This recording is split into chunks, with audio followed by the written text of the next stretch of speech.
যে আসছে আজকে সংখ্যা প্রকাশ করেছে আলিপুর আবহাওয়া দপ্তর। রিমেল কি একটু যদি বলেন? আচ্ছা, নমস্কার।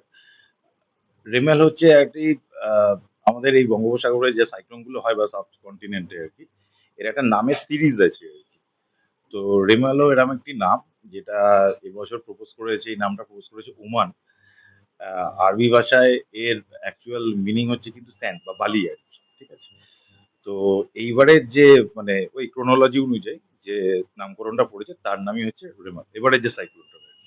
এবং আগামী দিনেরও সাইক্লোন গুলোর কিন্তু নামকরণ এইভাবেই ঠিক করা আছে। রিমেল কেন তৈরি হয়? অ্যাকচুয়ালি এই সময় তো ধরুন প্রবল যে তাপপ্রবাহটা গেছে, তাতে দুটো কথা আমি একটু স্পেসিফিক্যালি বলতে চাই এবং একটা ওয়ার্নিংও আগামী দিনের জন্য হয়তো। সেটা হচ্ছে এই যে বঙ্গোপসাগর যে জায়গাটা আমাদের আছে আরকি, বে অফ বেঙ্গল। সারা পৃথিবীতে যদি আমরা দেখি, সারা পৃথিবীব্যাপী তো সবথেকে বেশি সি সারফেস টেম্পারেচার মানে সি সারফেস যেটা আরকি তার যে টেম্পারেচার সেটা কিন্তু আজকে বঙ্গোপসাগরে সবথেকে বেশি আছে। এখানে কিছু আইসোথার্মস দেখা যায়। আইসোথার্মস মানে হচ্ছে সমউষ্ণ রেখা। যে রেখাগুলো জয়েন করছে আপনার সমান তাপমাত্রাকে। সেটা প্রায় ৩০ ডিগ্রি এবং এটা কিন্তু কন্টিনিউড একটা সময় ধরে কিন্তু দেখা যাচ্ছে। এবং এই যে সময়টা এই মে মাসের শেষের দিকে এই সময় যখন সারফেস টেম্পারেচার খুব হাই থাকে তখন কি হয় যে অটোমেটিক্যালি ল্যান্ডের উপরে একটা লো প্রেশার ফর্ম করে আর ওশেন সারফেসের উপর বা সমুদ্রের উপর একটা হাই প্রেশার ফর্ম করে আর কি। এবং খুব স্বাভাবিকভাবেই এই হাই প্রেশার থেকে লো প্রেশারের দিকে উইন্ডটা ফ্লো করে চলে এবং সেরমভাবেই এটা একটা নরমাল পদ্ধতি এবং এরপরে আমাদের বর্ষাটা আস্তে আস্তে ঢোকে। কিন্তু সেই ঢোকার আগে আ গত কয়েক বছর ধরেই লক্ষ্য করছেন হয়তো সাইক্লোন গুলো আসছে আরকি। যখন প্রচন্ডভাবে এই ইনটেনসিফাই করে আরকি, হাই প্রেশারটার মাঝখানে একটা লো প্রেশার ফর্ম করবে এবং সেটাকে আস্তে, আস্তে একটা ডিপ্রেশন তৈরি হবে। ডিপ্রেশনটা আস্তে, আস্তে যখন আরো ইনটেনসিফাই করবে, করে সেইটা সাইক্লোন হয়। সাইক্লোনের তৈরি হয় আরকি। সেটা মূলত ফর্ম করে আপনার ওশেন সারফেস এর উপরে দিয়ে আস্তে, আস্তে সেটা ল্যান্ডের দিকে এগিয়ে আসে এবং ল্যান্ডফলটা হয় আরকি। এবং রিম- এবারে তো তাপপ্রবাহ প্রবল ছিল দেখেইছেন আরকি। স্বাভাবিক কারণেই সাইক্লোনটা তৈরি হয়েছে এবং এটা স্বাভাবিক কারণেই হয় আরকি। রিমেলে কি কি ক্ষতি হতে পারে? দেখুন রেমেলের যে অ্যাক্সিস আমি এখনো অব্দি নোট করেছি এবং লাস্ট ৩ দিন ধরে আমি ওর লোকেশনটা ট্র্যাক করার চেষ্টা করছিলাম। তো একটা জিনিস দেখলাম ওটা ১ম এ এ একটু যদি আমি টেকনিক্যালি বলি আরকি, এর ২ রকমের মুভমেন্ট হয়। একটা হচ্ছে ঝড়টা এখন তো এই অ্যাপটাতে সবাই তো বোধহয় দেখে আরকি নাউস গুলো আরকি। আ এটা যদি দেখা যায় আপনার ক্যামেরায় আমি জানি না দেখা যাচ্ছে কিনা। এটা তো বোধহয় সবাই এখন দেখছেন আরকি। ঠিক আছে? তো এটা ২ টো গতি হয়। একটা হচ্ছে এই যে ঝড়টা এইভাবে ঘুরছে এটাকে আমরা অসিলেটরি মোশন বলি। আর একদম ঠিক মাঝখানটা এটা হচ্ছে লো প্রেশার। ডিপ্রেশনটা যেখানে ফর্ম করেছে আরকি। তো এইটা আস্তে, আস্তে, আস্তে, আস্তে মুভ করতে, করতে এসছে। তো সেই ট্র্যাকটা লক্ষ্য করতে, করতে যতদূর যা বোঝা গেছে যদিও আমি কোনো মানে ওয়েদার স্টেশন অফিসে বসে নেই। তো আমার যতদূর ধারণা এবং তাদেরও সেটাই মতামত আরকি। এটা হচ্ছে বাংলাদেশ, এর অ্যাক্সিসটা প্রপার অ্যাক্সিসটা বাংলাদেশ এবং আমাদের সুন্দরবন অঞ্চলে টোটাল ওয়েস্ট বেঙ্গলের যে পার্ট, ইন্ডিয়ার যে পার্ট সেই জায়গাটাতে হিট করতে চলেছে। এর বাঁচার উপায় কি বলেন? দেখুন গতবারের বুলবুল বোধহয় মোস্ট প্রবাবলি ওই ঝড়টায় যেটা মেজর একটা প্রবলেম হয়েছিল, আমি ভুলও হতে পারি, either or সেটা হচ্ছে যেদিনকে ঝড়টা হিট করেছিল মানে ল্যান্ডফলটা হয়েছিল, সেই দিনকেই আপনার হাই টাইডটা ছিল আরকি। তো যাই হোক পূর্ণিমা আমাদের হয়ে গেছে ৩ দিন চলে গেছে। তো হাই টাইডের এফেক্টটা একটু হলেও কম থাকবে পূর্ণিমার থেকে। কিন্তু সুন্দরবনে যখন এফেক্ট করবে সুন্দরবনের একটা মেজর প্রবলেম হচ্ছে কি সুন্দরবনের কিছু, কিছু না অনেক দ্বীপই আছে আরকি যেগুলো রিং বাঁধ দিয়ে ঘেরা। মানে একটা বাঁধ, তারপরে আরেকটা বাঁধ, তারপরে আরেকটা বাঁধ। এবার এই স্টর্ম সার্জ এ জল যদি ঢুকে যায়, জল যদি ঢোকে, আইলাতে সবথেকে বেশি ঢুকেছিল এ নিয়ে কোনো ডাউট নেই। এই জল যদি ঢোকে তাহলে ক্ষতিটা মানে একটা হচ্ছে সাডেন ক্ষতি, সেটা হচ্ছে ঝড়ের গতির জন্য বাড়ি ঘর ভাঙা, গাছপালা পড়ে যাওয়া, আহ, মানুষজনকে তো এখন সরিয়ে নেওয়া হয় কারণ এত ওয়ার্নিং সিস্টেম তৈরি হয়ে গেছে। কিন্তু কিছু পশু তাদেরও হয়তো সমস্যা তৈরি হওয়া ইত্যাদি, এটা যেমন হয় এটা সাডেন মুভমেন্টের জন্য হয়। আরেকটা যেটা হওয়ার প্রবাবিলিটি থাকে সেটা হচ্ছে বাই চান্স যদি জল ডুবে যায় রিং বাঁধগুলো পেরিয়ে, সমস্যাটা যেটা হয় এটা যদি বাঁধের হাইট হয়, স্টর্ম সার্জের জন্য জলটা ঢুকে গেল। ঢুকে তো গেল কিন্তু জলটা আর বেরোতে পারে না। তো বেরোতে না পারার দরুন যেটা হবে সেটা হচ্ছে ওই সল্ট ওয়াটারটা না ওখানে আস্তে, আস্তে বসতে থাকে। যেটা কিন্তু লং টার্মে এগ্রিকালচার এর জন্য খুব ডিফিকাল্ট হয়।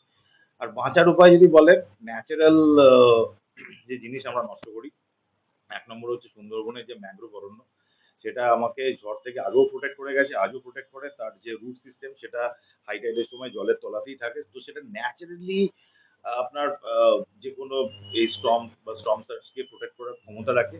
এবং আমি যদি পশ্চিমবঙ্গের আরেকটা যে জায়গা আছে সুন্দরবনের সঙ্গে তার চরিত্র মেলে না। সেটা হচ্ছে মেদিনীপুরের যে কোস্ট, এই অঞ্চলটা যদি আমি দেখি, সেখানে প্রচুর স্যান্ড ডিউনস ছিল একটা সময়। এখনো হয়তো আছে। কিন্তু মন্দারমণি, তাজপুর, দীঘা, আমরা দেখেছি যে তার উপরে অনেক হোটেল বা বাড়ি তৈরি হয়ে গেছে। তো স্যান্ড ডিউনস এর ন্যাচারাল গ্রোথ এবং তার মুভমেন্ট রেস্ট্রিক্টেড হয়েছে। তার জন্য ওখানেও ক্ষতি হওয়ার প্রবাবিলিটি থাকে। কিন্তু এবারের ক্ষতিটা বেশি সুন্দরবনে হওয়ার প্রবাবিলিটি আছে এবং অতটা পশ্চিম দিকে হয়তো অতটা ক্ষতি হবে না মেদিনীপুরে। আলিপুর আবহাওয়া দপ্তর জানাচ্ছে যে ২ চব্বিশ পরগনা, হাওড়া এবং হুগলিতে এর প্রভাব থাকবে। একদম, এটার সঙ্গে আপনি কি বলবেন? একদমই থাকবে। কারণ যে হয়তো আমার এটা একদম অ্যাক্সিস এ পড়বে না। কিন্তু তার যে পেরিফেরাল অংশটা থাকবে আরকি। কারণ সাইক্লোনটা তো মানে ছবি দেখলেই বোঝা যায় আরকি। একটা সার্টেন একটা জিনিস নয়। সাইক্লোনের আইটা যখন যেখান থেকে মুভ করে সেখানে কিন্তু একদম একটা স্থির অবস্থা থাকে। সেখানে একটা বিশাল কিছু হয় না। কিন্তু যখন সেটা ঢোকে আস্তে, আস্তে ঝড়টা হতে, হতে ঢুকবে, ওটা যাবে তারপরে আবার ঝড়টা কন্টিনিউ হবে। তো এই যে পেরিফেরাল মুভমেন্টটা থাকে আরকি, অক্সিলারি মুভমেন্ট যেটা আমি বলছিলাম আরকি। তো সেটার প্রভাবে এদিকে পড়বে হাওড়া, হুগলি, দক্ষিণ চব্বিশ পরগনা, উত্তর চব্বিশ পরগনা, কলকাতা ইনফ্যাক্ট।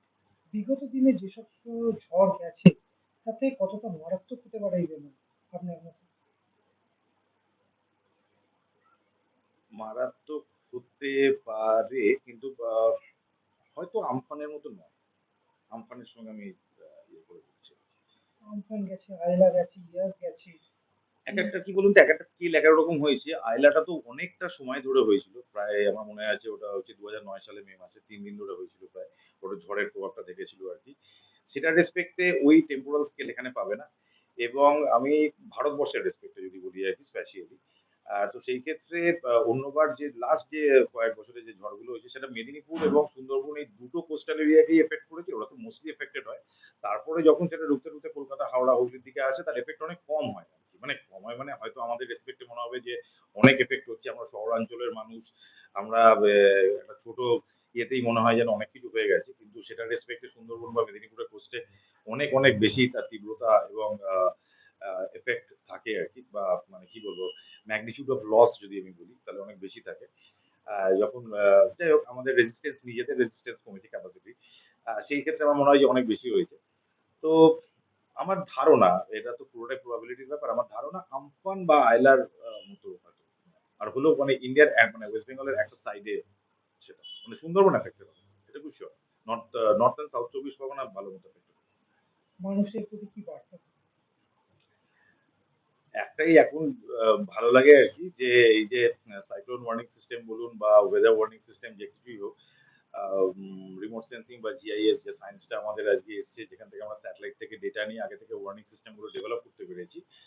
আর সেটা আমাদের আবহাওয়া দপ্তর যতগুলো আছে, যতগুলো আইএমডি স্টেশন আছে তারা খুব স্ট্রিক্টলি ফলো করে দারুণ তার ইন্টারপ্রিটেশন, দারুণ অ্যানালিসিস এবং মানে এক্সাক্ট ল্যান্ডফল এর টাইম থেকে শুরু করে সবকটা বলা যায়।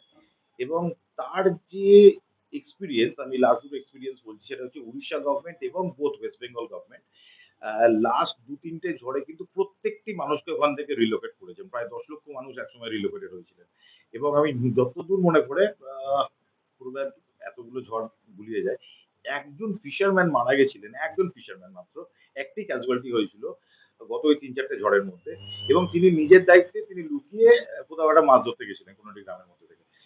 আদারওয়াইজ গভর্নমেন্টের ইনস্ট্রাকশনস ফলো করলে কিন্তু খুব একটা ক্ষতি হওয়ার কথা নয়। কারণ আমি যতদূর জানি ফেরি সার্ভিস বন্ধ আছে গতকাল থেকে, ইভেন হাওড়া হুগলিতেও বন্ধ আছে। আজকেও বন্ধ আছে, আগামীকালও বন্ধ থাকবে। কিছু, কিছু ট্রেনও বন্ধ আছে এবং রিলোকেশন তো কন্টিনিউয়াসলি চলে। নবান্নয় তো আমি যতদূর জানি যে মানে ইয়ে কি বলে আপনার যেটা সিস্টেম যেটা চালু থাকে আরকি কন্টিনিউয়াসলি আ ইয়ে করার মানে কি বলে ওটাকে? এবারে বিমান পরিষেবা ডিজাস্টার ম্যানেজমেন্ট সিস্টেম যেটা কন্টিনিউয়াসলি সেটা নবান্ন থেকেও চালু থাকে। তো তাতে গভর্নমেন্টের কথা শুনলে আমার মনে হয় খুব একটা ক্ষতি হতে চলেছে। এবারে বিমান পরিষেবাও কিন্তু বাতিল করা হয়েছে। হ্যাঁ, হবেই তো।